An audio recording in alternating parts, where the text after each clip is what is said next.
নমস্কার বন্ধুরা, আমি আলপনা রুবিদির ব্যাপারে কিছু বলতে এসেছি। তো সবাই দেখছি তাদেরকে দোষ দিচ্ছে তার স্বামীকে, যে তার জন্যই হয়তো তার গাফিলতির কারণেই মারা গেছে। তো আবার অনেকেই বলছে যে ডক্টরের গাফিলতির জন্য কিন্তু মারা গেছে। তো আমারও মনে হয় যে ডক্টরের জন্যই মারা গেছে। কারণ দেখো, আগে যখন টেস্ট করেছিল, মানে আগে যখন ওনার অপারেশন হয়েছিল একবার, তখন টেস্ট করেছিল, তখন ও নেগেটিভ এসেছিল।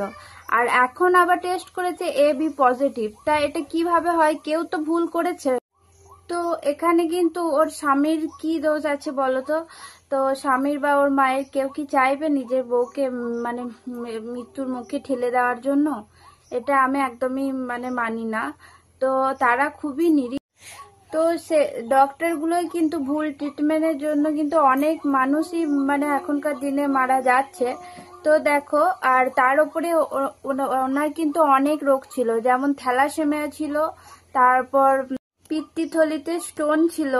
তো সেটার জন্য কিন্তু প্রথমে হোমিওপ্যাথি ডক্টর দেখায়। তো যে কোনো হোমিওপ্যাথি ডক্টর দেখালে কিন্তু প্রথমে যে রোগটার জন্য দেখাবে সেই রোগটাকে প্রথমে বাড়িয়ে দেবে, তো তারপরে কিন্তু ওই রোগটা নির্মূল হয়। এটাই হোমিওপ্যাথি ডাক্তার দেখানোর নিয়ম। তো সেটাই তারা করেছিল আর অপেক্ষাও করেছিল, যার জন্য আমার মনে হয় বেশি একটু দেরি হয়ে গেছে। আর যেহেতু তার শরীরে থ্যালাসেমিয়া ছিল, তো তার ব্লাড কিন্তু হিমোগ্লোবিন কিন্তু 6 পয়েন্টে চলে এসেছিল।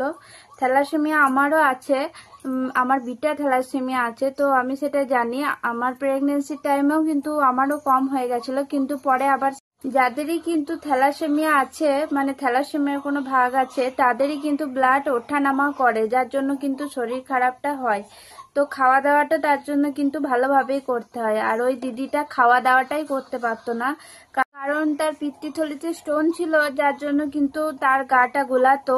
আমি শুনেছি ওখানে স্টোন থাকলে কিন্তু গা বমি দেয়, খাবার খেতে পারে না।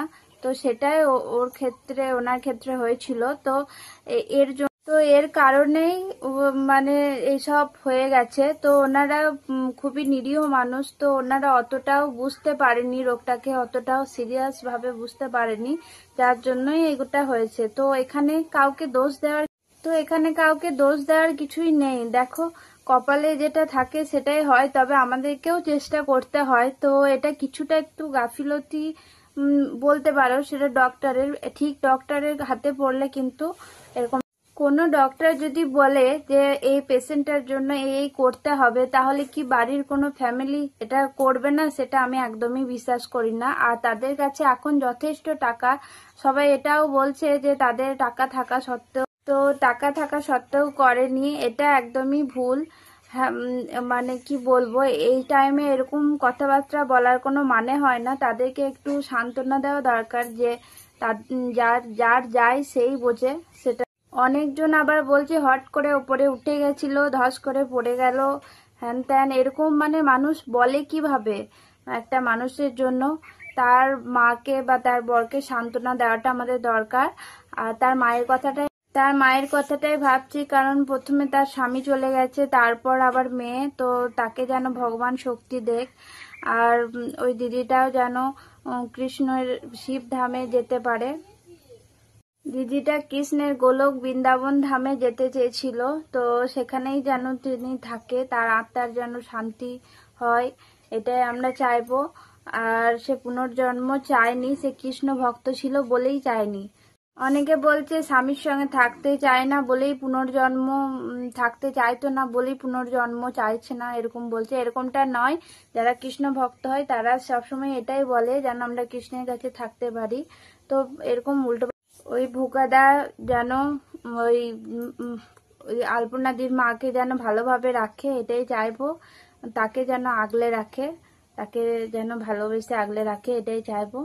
আর তোমরা উল্টোপাল্টা বলো না।